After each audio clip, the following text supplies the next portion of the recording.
Mir s vama.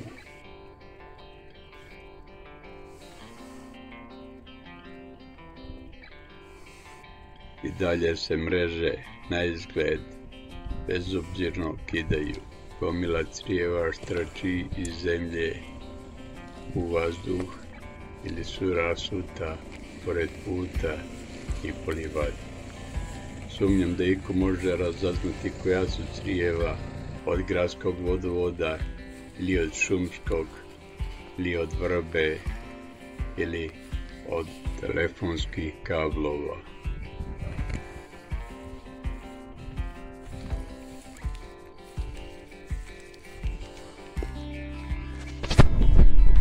Ovdje bi se morao postaviti zidić, a da li će?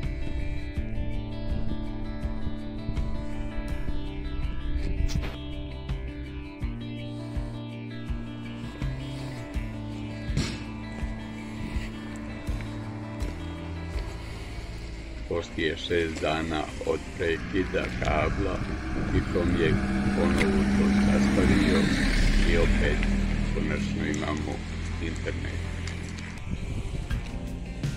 Na mjestu gdje je bila živa ograda postavljena je osnova da se izgradi potporni zid. Kanalizacija još čeka rješenje.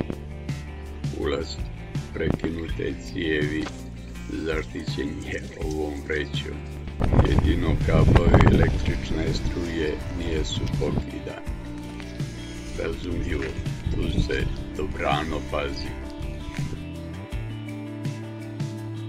Koliko kablova, optičkih i običnih.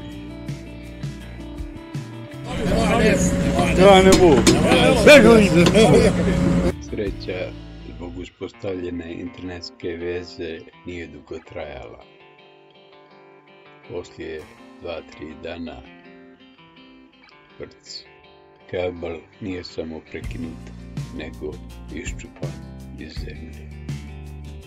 A ni gradski vodovod nije bolje prošao.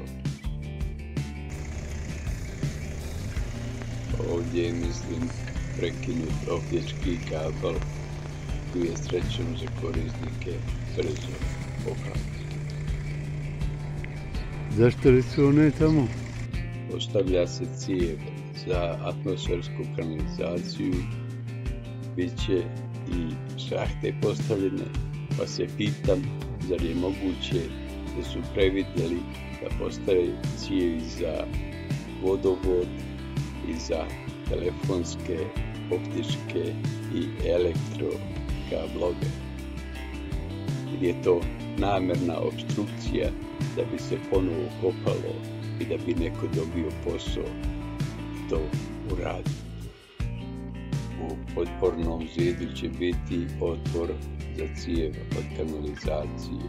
Nestalo je zaštitne vreće za nastavka cijevi i cijev se napunila pijeskom.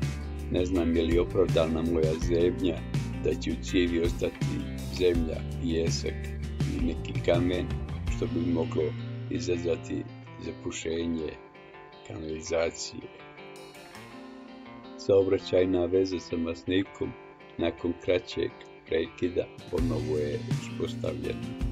Stigli su i majstori iz Tikoma, ali ispostavit će se da neće uspjeti da nađu drugi kraj prekinutog kabla i da neće moći da otklone kvar i uspostave internetsku vezu.